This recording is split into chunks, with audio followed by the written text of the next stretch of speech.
you have to get this right because BDRs are hard to find. You have to take ownership of your career. And I think that's where a lot of BDR managers don't do that. What's super important as you're going into your new year is you gotta have everything locked and loaded. You can't be wishy-washy on the decisions that you are making for your organization going into the new year. Know your business. It's the only way you will be taken seriously and the only way you're going to advance in your career. I was going to accuse you of being on AOL, and the only reason is because when I had bad internet, Matt and Doug Landis accused me of being on AOL. Yeah, it is very true. From ABM to PLG, from Medic to MedPick, the world of business is constantly evolving. We'll cover the who, what, where, when, why, and most importantly, how you get the transaction. I'm Matt Amundson, and he's Craig Rosenberg. Let's get started. By the way, I just had to lead in with something really, I think instructive. Sam, for some reason, is restricting all conversations to go to market. See you, Mark. Take it easy. But I don't know where that came from, Sam, honestly. Like, today we posted about shoes. Like, let's go. So Kat asked me at our go-to-market dinner, she said, hey, is it cool if my daughters and I flock you? And yeah, hold on, stay with this. And I'm like, what? Now it was late in the evening as well, so there was a lot went through my head. And she said, well, because I don't like TPing, which I appreciate from Kat. So instead, what we do is we go and we put flamingos all over your yard, right? So these little flamingos, okay? And it is so amazing. I still have about 15 flamingos in my lawn. We That's never amazing. took them out because it was so funny. And here's the thing that's amazing. There was a rash of teepeeing in let's just call it the local Catholic school region of people teepeeing each other. And I got teepeed 3 times in 7 days. No. And then I got flocked. And the flocking was great. Thank you. And it was... Typically everyone should take note. That's a go-to-market innovation that I think Sam could put in the show. Wait, but before we go, Matt, your thoughts on the flocking? Well, I didn't know what it was. I was at your home recently and did see flamingos. No. I'm into it. Yeah, and so I was kind of like, all right, well, they're kind of going for a Florida vibe here. But I guess my question for you, Kat, is how did the girls get past the Rosenberg security gate? Well, it was wide open. Incredible amount of hoops you have to jump through in order to get onto the compound. When something's open, I just go right in. So it was wide open. We dropped the girls off.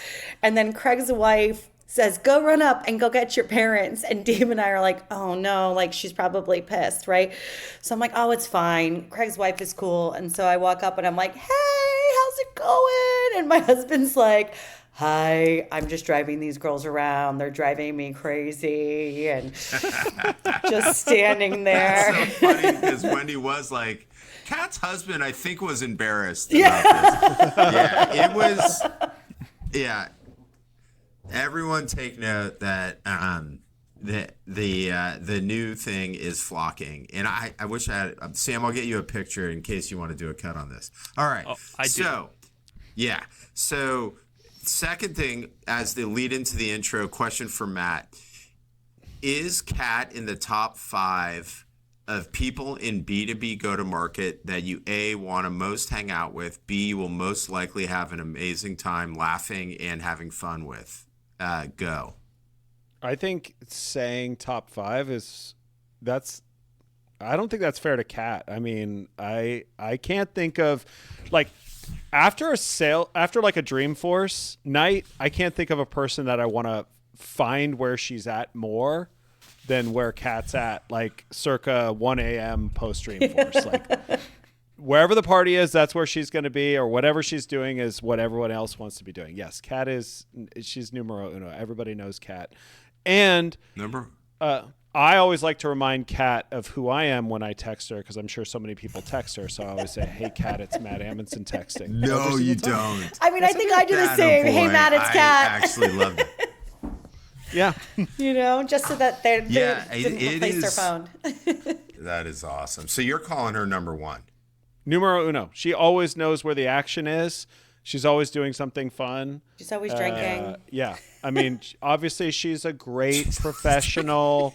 She's awesome at what she does. Everybody would be lucky to have her on their staff, blah, blah, blah, blah, blah, blah, blah, all that. But like, Kat's just a blast. So there you go. Yeah. Thank you. So are you. I was so excited she said she'd do the pod because we just have so much fun doing it and especially if the guest is fun. And if you're number one, you're right. Top 5 was frankly, but if you don't mind a little flexibility, like do top 3.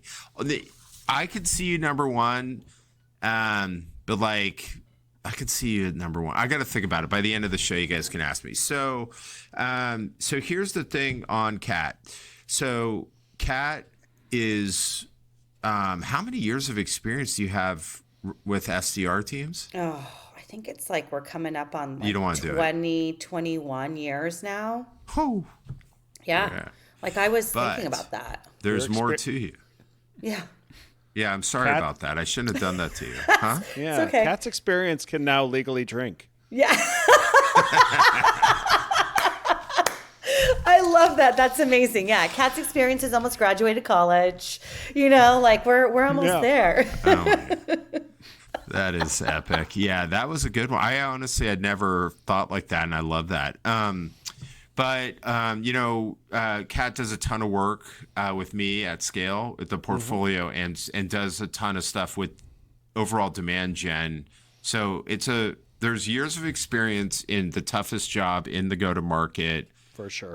Plus amazing overall perspective in pipeline, which is, by the way, one of the biggest issues happening right now. Totally. And as it gets harder to sell, people don't understand you actually need more pipeline. And because, if the numbers are the numbers, you need more pipeline. And sure, you can optimize, everyone's like, wow, we got to enable the sales reps. And it's typically, let's say it's a conversion rate of 20%. That means to get to 30, which is great, that's 1. Mm-hmm. So it's like what you really need is actually a more pipeline and better pipeline. And that's why we want to have Kat on the show, because she can talk about it from a wide range of angles here. So that, Kat, you are I can't believe we haven't had more pipeline discussions with you on the show, because that is like topic du jour. And frankly, and the other thing I would say about this, as I was thinking about Kat, is there's a lot of really terrible conversations on LinkedIn about pipeline. Oh, it's awful. I don't even engage. Yeah, it's tough. Now, you should engage with this show called The Transaction and our content on there. But, hey. Yeah. So but these days, you are the VP of Biz Dev at Fivetran. And if you, in your background, years of experience in, at Simpplr, right? Let's see, I can't even go down the line. Cloudflare, Coursera, Anaplan, Apttus, Sugar. Don't even. Wow, Sugar CRM. That dates me. Why not? That right there Why dates not? me. Let's go. There you have it. I mean, it's interesting. At each of those companies, you can tell the ones that have progressed pipeline properly. They're the ones, there's some that are still in business and others that you're like, things that make you go, But some big wins under your belt, right? Like Apttus, huge win there with the acquisition. Anaplan, massive IPO. I mean, Coursera, Fivetran, IPO. it's hard to think of a company that's doing, Coursera's IPO, but like now at Fivetran, just like thinking of, it's hard to think of a hotter company right now. I mean, just so absolutely excited. killing it. So just a great resume and so much experience. So yeah, let's dive in.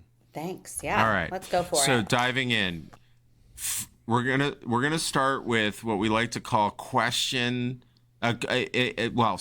feature enhancement 2.1 of the transaction, brought to you by product leader Matt Amundson. Product leader. Well, I threw that. I know I threw that in. I like it. You do? All right, we'll stay with it. So put that on your LinkedIn, will you? So tell us, like, I can't imagine. I'm actually, this is going to be an amazing one. We asked everyone to just tell us an amazing go-to-market story. It could be funny, heroic, like instructive, whatever you want here. But we just let's lead with a story here. I thought about that, and I'm like, I'm such a boring person. I don't have something that's heroic or funny, and I'm such a boring.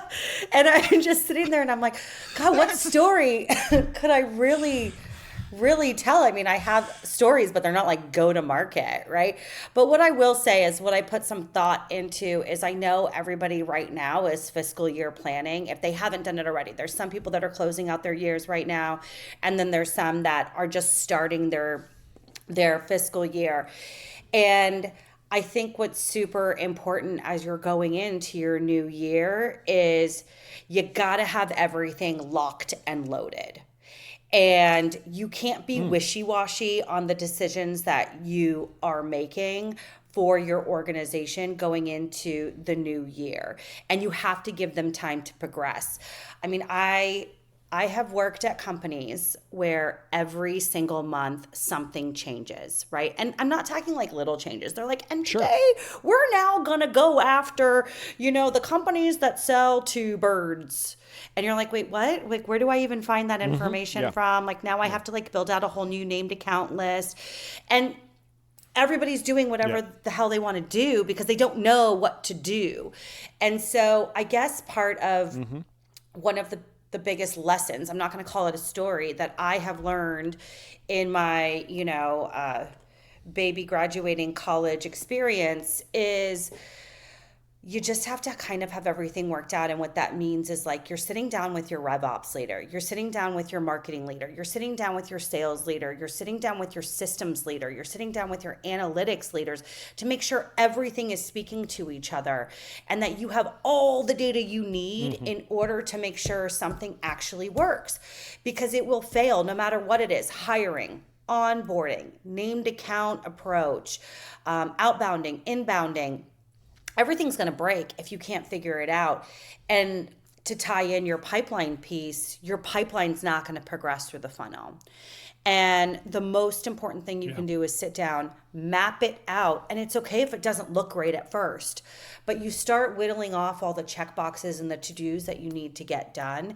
And I specifically will call out, rolling out a new process into sales and into SDRs isn't just one enablement call virtually. And then you're right off into the sunset and go find those unicorns. You need to constantly be talking to your sales team about it. You need to be constantly talking to your marketing team about it. You need to be constantly talking to your BDR team about it. So that's the lesson that I've learned, is it doesn't take just once. You have to continually keep talking and building out and reiterating that process so that your strategy is set to go for the new year, because you won't be able to produce if you don't have it. I agree. I think the thing that a lot of SDR leaders get wrong is they sort of leave this in the hands of marketing, or they leave this in the hands of sales. And I think if I'm hearing you correctly, what you're really advocating for is for people in your shoes to you got to do the work too, right? Totally. And you are as important to the entire go-to-market motion as the people that are, building campaigns and the people that are closing deals. And I think a lot of BDR leaders or SDR leaders or BD leaders, they'll shy away from that, and they'll sort of shove that responsibility into other places and accept what ends up like kind of rolling down on top of them, which is either a plan that's totally impossible, going into a new market that you're totally unprepared to go into. And so having like being a strong advocate, not only for the team, but for the overall process of how the BDRs are going to work with, both an upstream partner in marketing and a downstream partner in sales is one of the most critical pieces to like absolutely nailing a high quality GTM motion. And to your point, it starts right at the beginning of the year with the planning. So people who are like, hey, I'm just going to do what sales says or do what marketing says. And yeah, this plan stinks and there's no way I'm going to hit it. But, my place is to just kind of, be a cheerleader for it. It's just a recipe for disaster. Yeah, I mean, you summed that up perfectly. I think the other issue is to your point, BDR leaders, a lot of the times they're, earlier in their tenure of their career, they're trying to use this as a stepping stone, and they've never had anybody to guide them or to mentor them, or they're the first one coming in at a startup. That's okay. You have like podcasts like The Transaction that you could be listening to. You can reach out to any you can reach out to any, big SDR leader on LinkedIn that's posting, and they're more than happy to, sit down and chat with you for 10 minutes, 15 minutes, just to kind of give you, an idea of what you should or should not be doing. But you have to take ownership of your career. And I think that's where a lot of BDR managers don't do that, to your point, Matt, is they just sit back. No, know your data. No matter how many calls your team is making per day, how many emails, what are they converting into? What's the industry? What's the ICP that they're calling into? Get your reports down, folks. Know your business. It's the only way you will be taken seriously and the only way you're going to advance in your career.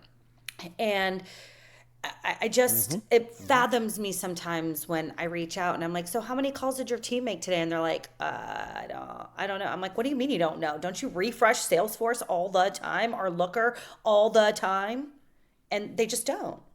Like, what'd you do all day then? What'd you do? Yeah. So you just have to be in it to win it, in my opinion. Yeah. I agree. And I will say that was feature enhancement 2.1B. Because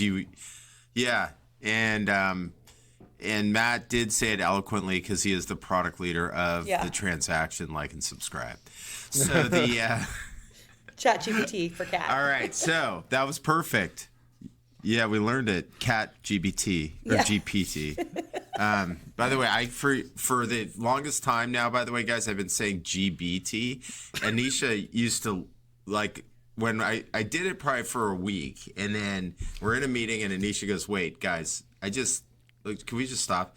Is Craig saying GBT? And I'm like, wait, what is it? And she's like, it's GPT, but I still can't break it. So I'll just be like GB. The other one I can't do is LMS. And I have to talk about it all the time. Yeah, I'm sorry. Why is that? I don't know. But the other one that Scott has made. I gotta think of the one that Scott's been making fun of me for years, where I've added an L into a word that's like basically my second grade son learned. I gotta figure that one out. I forget. All right, so let's do the big question that starts the show. Okay, so what's something or some things that the market thinks they're doing right or is right? It could be an approach, tactic, methodology, whatever.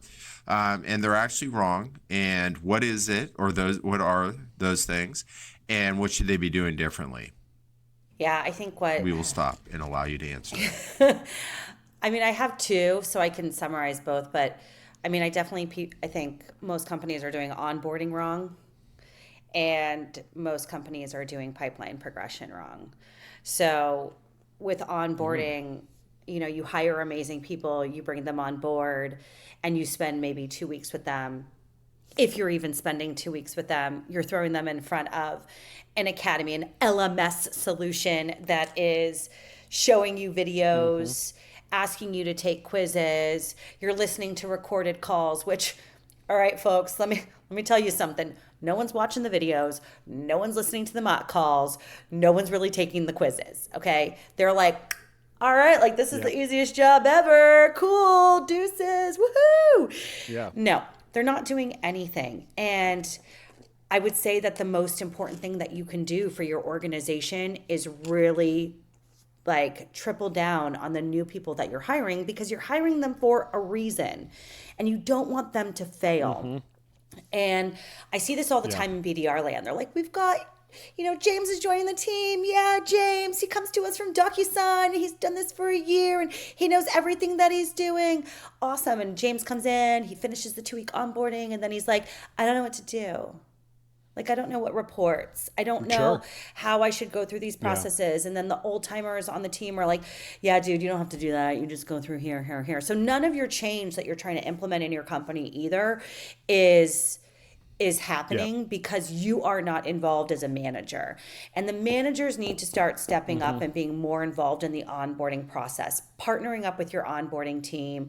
If you have an enablement team that does not have someone that is strictly focused on your department or just focused on onboarding together with the BDRs outside of sales, outside of marketing, you are missing the mark. You need to hire somebody that's just focused on BDR onboarding. And it could be someone internally that was a BDR that's really great at spreadsheeting, that's really great at capturing videos, and that's really great at following up with the organization.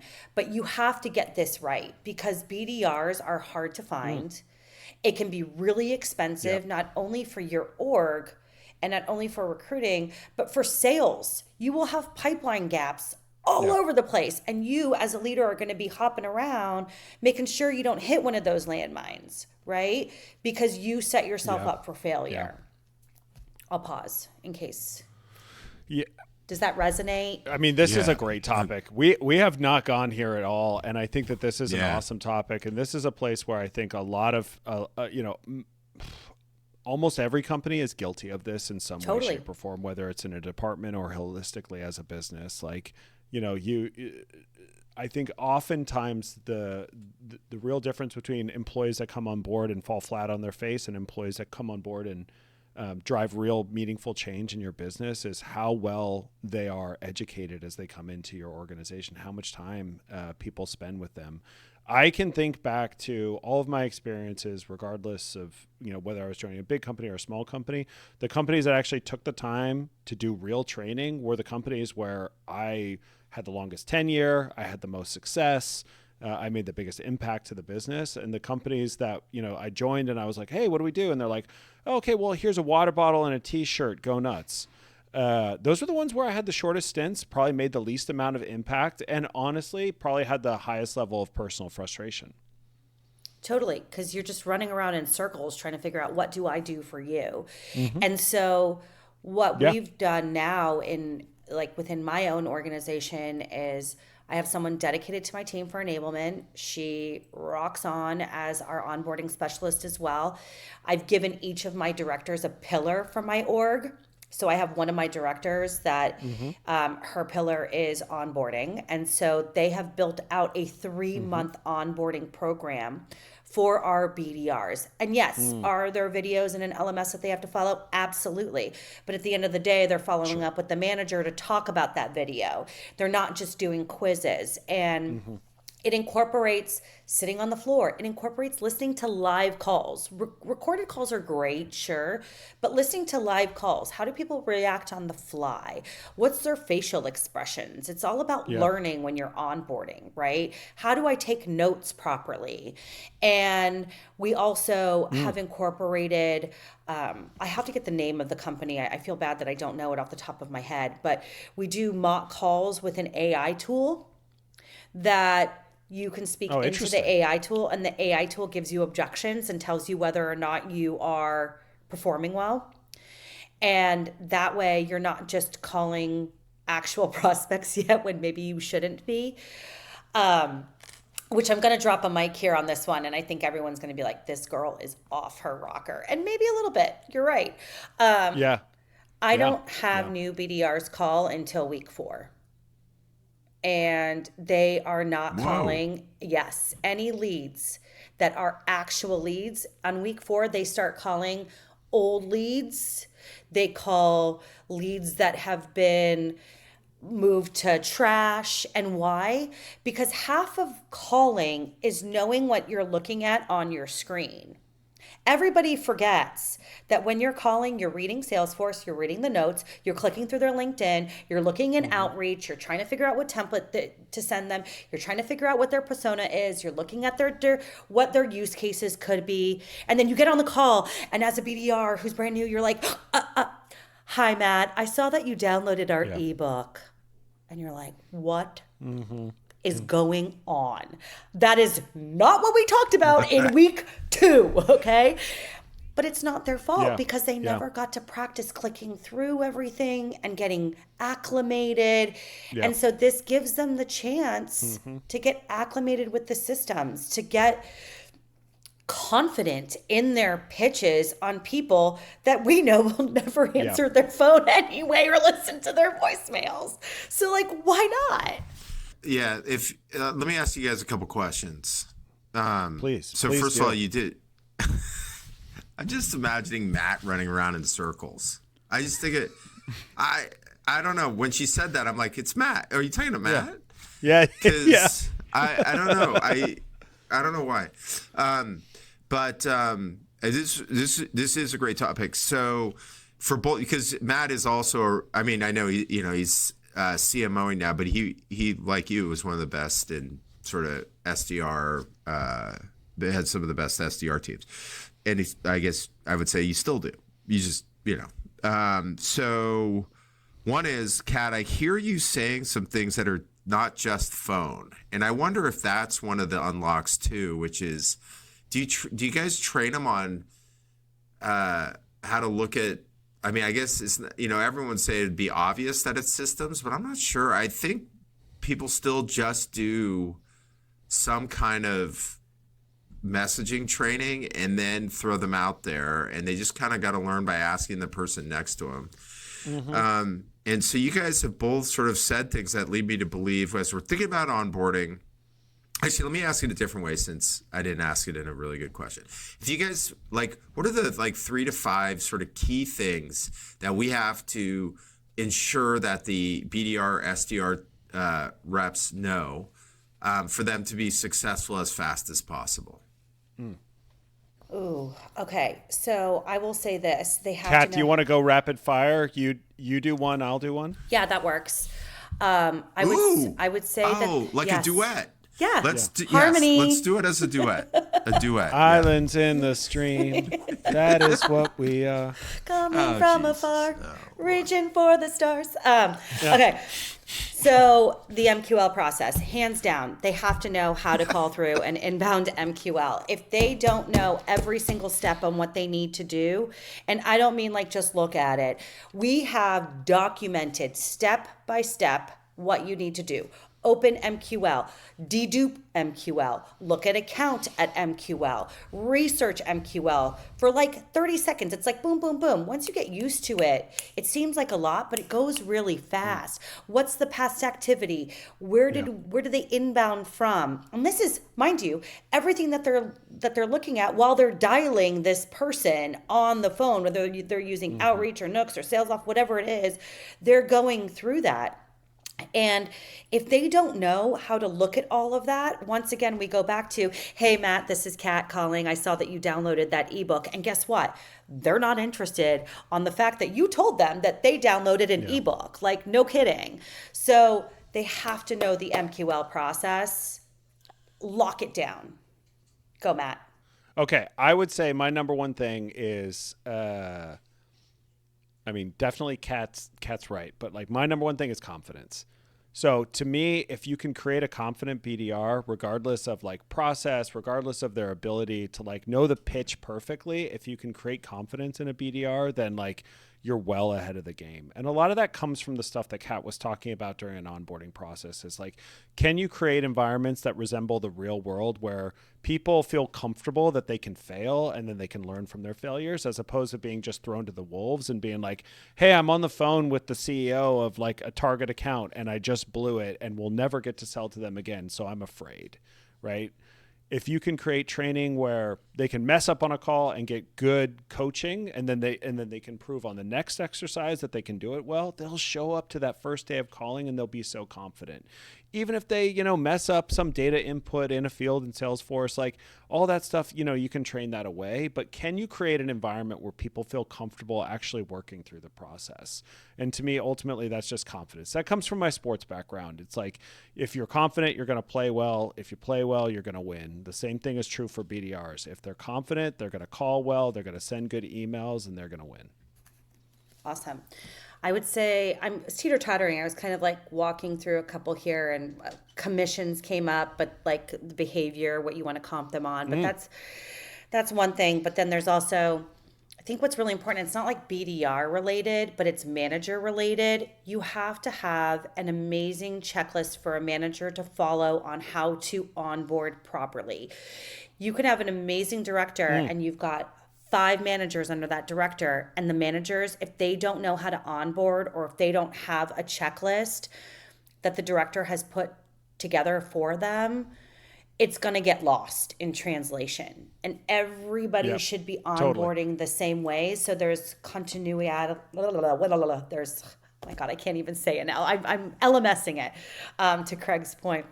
So that there's some sort of consistency across your organization, so that a BDR can, if somebody's down on the West Coast, they can cover for somebody on the East Coast, right? Like, you have to be able to interchange them, but a manager also needs to have that confidence, and a manager needs to be able to have a consistent way of onboarding. It can't be loosey-goosey, and it has to be scheduled out for them. I would say my next thing is like, you want BDRs who it's like they know when to ask for something as opposed to just asking for something, right? Like, I can't tell you how many times like you'll hear a BDR on a call and the person will be like, yeah, that's all very interesting, blah, blah, blah, blah. Like, they're trying to rush them off the phone, and the BDR comes in with so can I schedule 15 minutes with you and my account executive, right? Like, they just don't know when to ask for it. It's like, you have to be able to determine whether or not the person's actually interested, even if you've like quote unquote qualified them.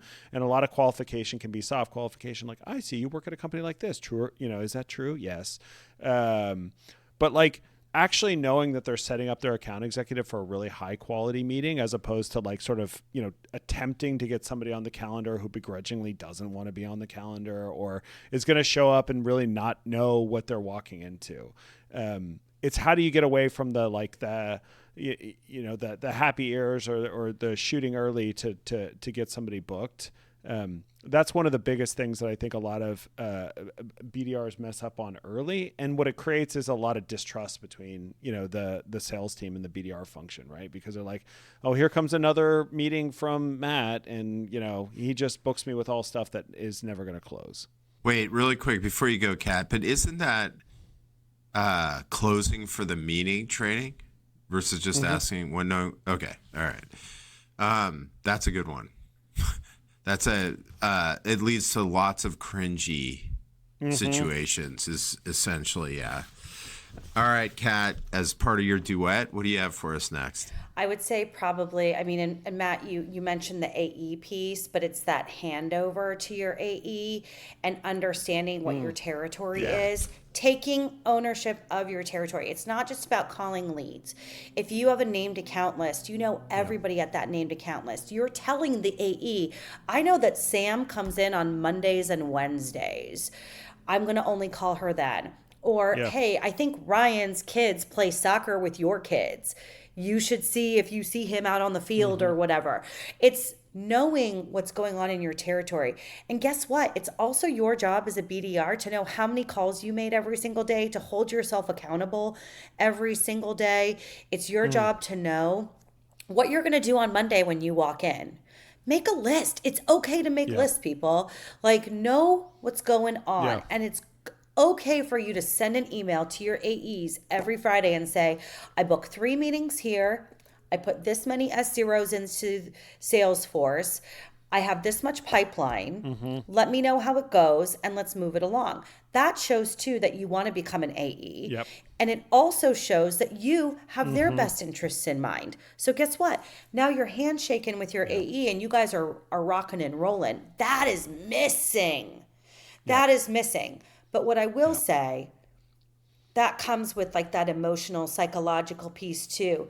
Hey, yo, AEs, you used to be a BDR too. Could you be nice to your BDRs and give them the time of day?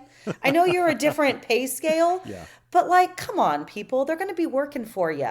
Be friends. Make it happen. Yeah.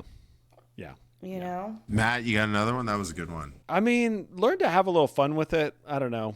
Like, it's got to be a fun environment. Like, you gotta enjoy what it is that you're doing, because it is such a grind. So learn to enjoy the work. Learn to understand like when to make light of situations. It's like, if you can't laugh at it, then you're just gonna cry at it, and nobody wants that. Like, being a BDR can be the most fun job in the world. Like, I did it and I loved it. It was such a blast. But it can also be a freaking nightmare, right? Because you're being held accountable to all kinds of things, and you've got people that are that depend upon you for their own livelihood. So the stress and pressure they're going to put on you is real. But enjoy it while it lasts, because it's a fun gig, and if you work at a company that creates a great environment, like, you should just enjoy it. So if you're lucky enough to be on one of Kat's teams, enjoy it while it lasts. Don't be in such a rush to be an AE. Yeah, I think that you're on the money with that. And also, guess what? I bet you could probably finish your day in 3 hours. Just call the leads. Call them, people. Like, just log in and make the calls. Like, I know you can make 30 calls using Nooks in like 3 minutes. I've done it. Why are you worried about calling the MQLs? I promise they're not going to hurt you. And chances are they're not going to answer either. So just call the leads. Just call them. Like, I don't get it. Like, it's like 3 p.m. and you see those leads sitting there since like noon. And you're like, what have you done? There's been no meetings. I just don't know. It's like, just call them. Just call them. I'm pretty sure that this one is going to make all the social channels. It's going to be a strong... This is going to... Unfortunately, I don't think TikTok will exist by the time we're cutting this show, but this would have been a great TikTok video, RIP. Oh, I know, right? It's gone. Hey, so one thing, Kat, you should know about Matt on the show is that he is very concerned whether the guests will be able to, quote unquote, land the plane. So if they bring up multiple things that the market's doing wrong, then you have to land them all. So I forgot what your number 2 was. What was your number 2? It's pipeline one was progression. Enablement.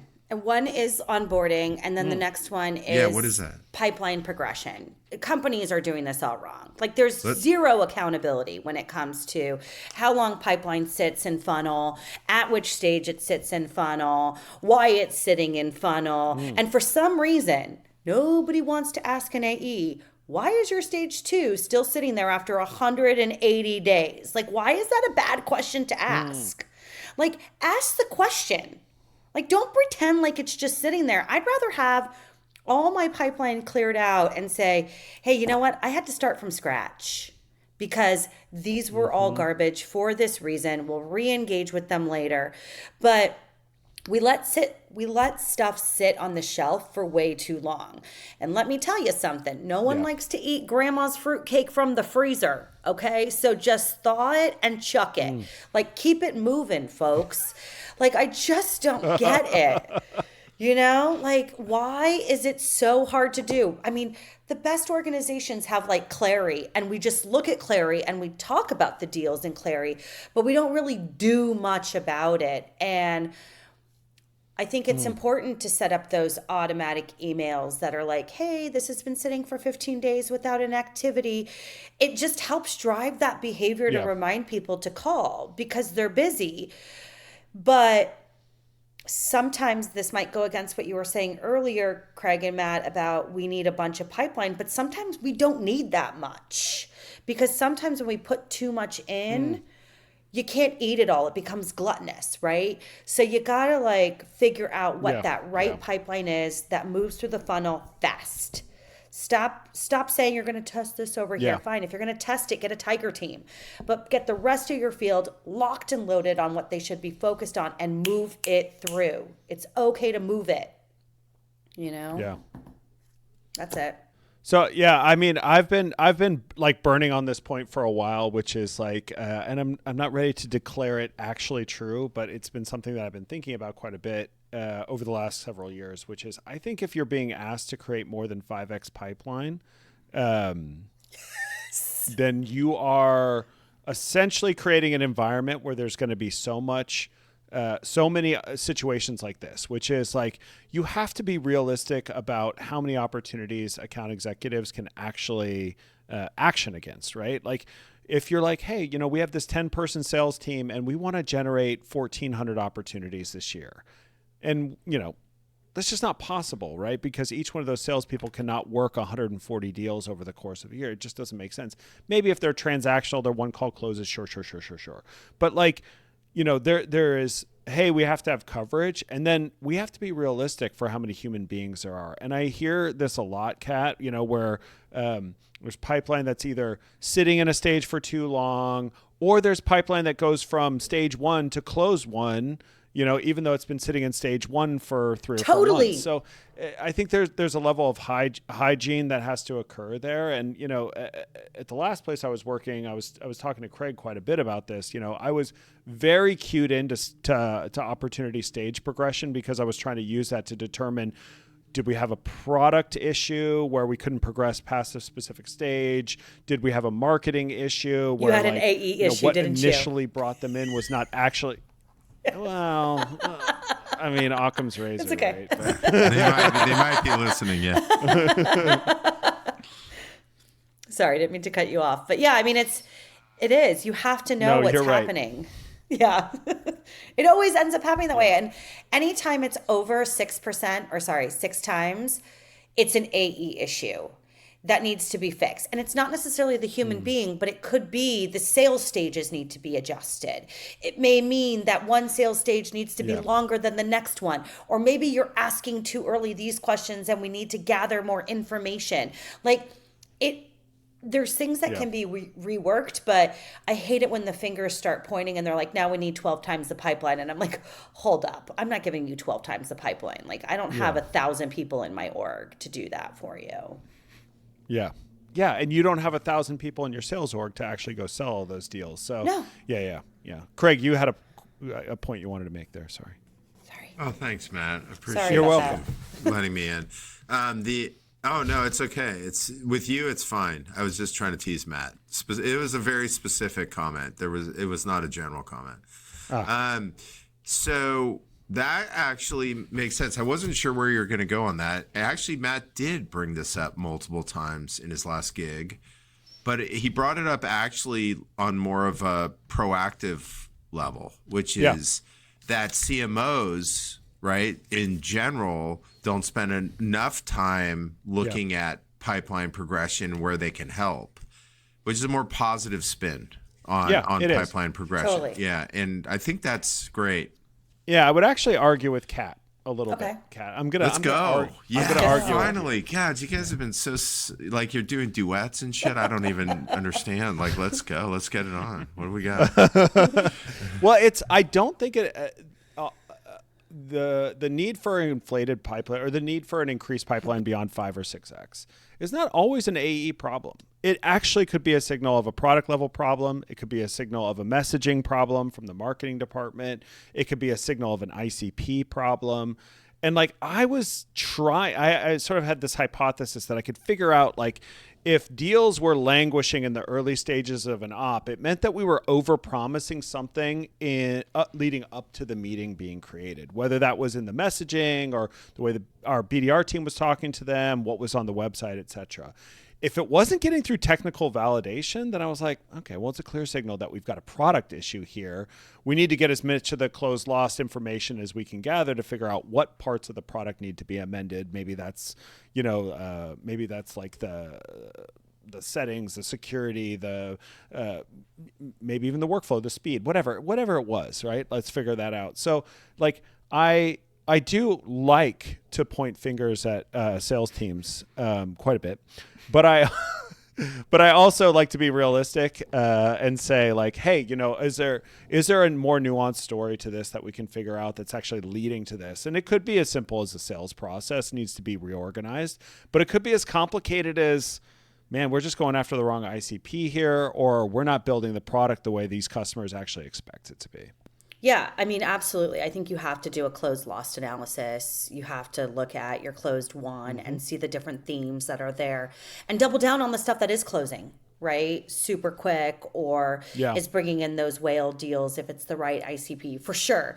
I just think that sometimes when you want more, you have to make sure you want more of the right stuff, right? You don't want to just ask for more French fries because they taste good. You want to make sure it's fueling something in there that you need it to fuel, right? It is, and it's very easy, yes, to pick on the AEs for sure. I love AEs. I think they're great. I think they're wonderful. But I like to pick on RevX now. And really blame them for their processes and procedures. That's my new favorite redheaded stepchild. Oh, well, that's good. Yeah, we'll have to. Well, duly note. That's the kind of innovation we like to see here on the transaction. That's right. All right. By the way, we got a couple minutes left. I just really quick. I have two things I want to do. One is I just got a package, so I have to tell you guys, not planned. I'm not kidding. While we're on this call, Corinne, who works here, comes in and says, you have a package, and here's what it is. Are you ready? Go.